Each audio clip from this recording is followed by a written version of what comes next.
Muy buenas tardes, queridos hermanos y amigos. Nuevamente estamos acá para seguir con la temática que estamos meditando a través de estas conferencias. Y hoy tenemos el segundo postulado de la traslación de la iglesia. Y para ello quiero dar lectura al libro de Apocalipsis en el capítulo 3, el versículo 10. Dice así la palabra de Dios: por cuanto has guardado la palabra de mi paciencia, yo también te guardaré de la hora de la prueba que habrá de venir sobre el mundo entero, para probar a los que moran sobre la tierra. La segunda creencia en cuanto al traslado de la iglesia sostiene que el arrebatamiento de la misma será en el tiempo de 7 años en que dura la tribulación, concretamente al final de los primeros 3 años y medios, o como lo dice el profeta Daniel en su libro, los 1290 días, o lo que es igual, la mitad de la semana 70 de Daniel. Siendo así, entonces, la iglesia sufrirá los eventos que se manifestarán en los 42 meses, es decir, 3 años y medio. ¿Será esta doctrina la adecuada para el tema de la traslación de la iglesia? Bueno, hoy vamos a mirar que esta doctrina, al igual que la anterior, tiene sus postulados, utiliza textos bíblicos, pero que en el análisis profundo distan mucho de lo que dice cada texto en mención. Analicemos entonces los postulados de esta creencia, que afirma que el rapto o traslación de la iglesia será a la mitad del tiempo tribulacionario. Veamos entonces en primer lugar bases de la oposición del traslado a la mitad de la tribulación. Hay varios que describo a continuación. Primero, no hay un texto bíblico que dé consistencia al traslado de la iglesia en el tiempo de la tribulación. No hay un texto. Segundo, en el libro del Apocalipsis, la iglesia no tiene ninguna acción a partir del capítulo 4 de Apocalipsis hasta el 18. Es a partir del capítulo 19 de Apocalipsis en que nuevamente la vemos a la iglesia en acción. Y precisamente se da esto porque del capítulo 4 al 18 de Apocalipsis es el tiempo en que se desarrolla acá en la tierra el tiempo o escenario de la tribulación. Y eso es muy importante saberlo. Del capítulo 4 al 18 no se habla de la iglesia, porque precisamente es el tiempo en que se desarrolla la tribulación. Número 3.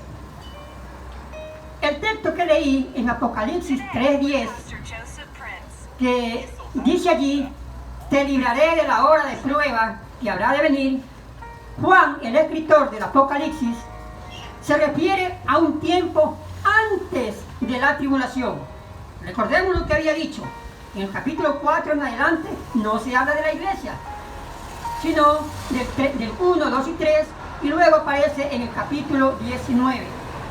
Así que ahí hay un argumento bíblico de peso para negar este postulado. Número 4. el tiempo de la iglesia no abarca hasta la tribulación, como hemos venido estudiando, sino más bien que al ser trasladada, luego comienza la tribulación y a la vez la manifestación del anticristo. Número 5. Que el hombre de pecado, hijo de perdición, o el inicuo no se manifestará, es porque hay dos que lo detienen, y ellos son la iglesia y el Espíritu Santo. Y esto lo explica claramente el apóstol Pablo en 2 a los Tesalonicenses, capítulo 2, del 3 al 8. Aquí en este pasaje bíblico hay 3 palabras que es importante entenderlas, y doy lectura para analizarlas luego.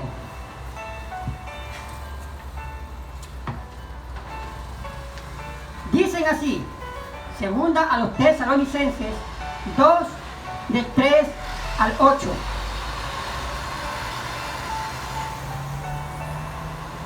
Nadie os engañe en ninguna manera, porque no vendrá sin que antes venga la apostasía y se manifieste el hombre de pecado, el hijo de perdición, el cual se opone y se levanta contra todo lo que se llama Dios o es objeto de culto, tanto que se sienta en el templo de Dios como Dios, haciéndose pasar por Dios. ¿No os acordáis que cuando yo estaba todavía con vosotros, os decía esto? Y ahora vosotros sabéis lo que lo detiene, a fin de que a su debido tiempo se manifieste, porque ya está en acción el misterio de la iniquidad, solo que hay quien al presente lo detiene, hasta que a su vez sea quitado de en medio. Y entonces se manifestará aquel inicuo a quien el Señor matará con el espíritu de su boca y el resplandor de su venida. Este pasaje bíblico es trascendental para negar este segundo postulado. Analicemos entonces, como había indicado, este pasaje bíblico. Miren, en el versículo 4 de 2 a los Tesalonicenses, capítulo 2, dice el cual se refiere al anticristo, lo que en el versículo 6 se refiere a la iglesia, y el quien en el versículo 7 se refiere al Espíritu Santo. Por tanto, sabiendo esto, la iglesia y el Espíritu Santo detienen la manifestación del anticristo y a la vez el inicio de la tribulación en el tiempo tribulacionario.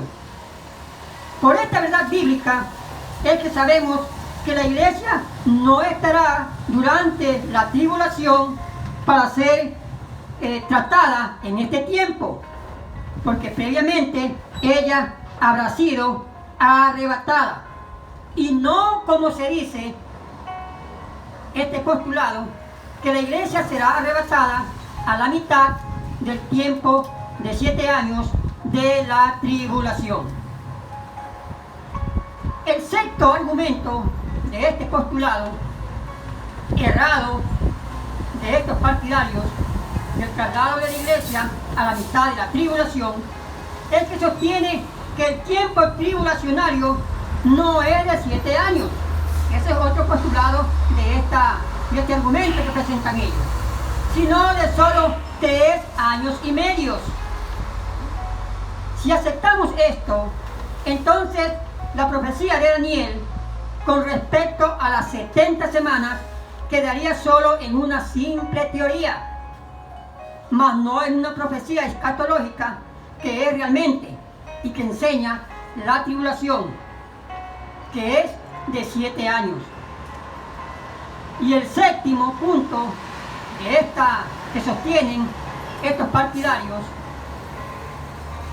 es que los dos testigos, ¿verdad?, del Apocalipsis capítulo 11 y los 144.000 sellados del capítulo 7 de Apocalipsis, para ellos dicen que estos dos grupos componen el número total de la iglesia, lo cual carece en absoluto de fundamento bíblico.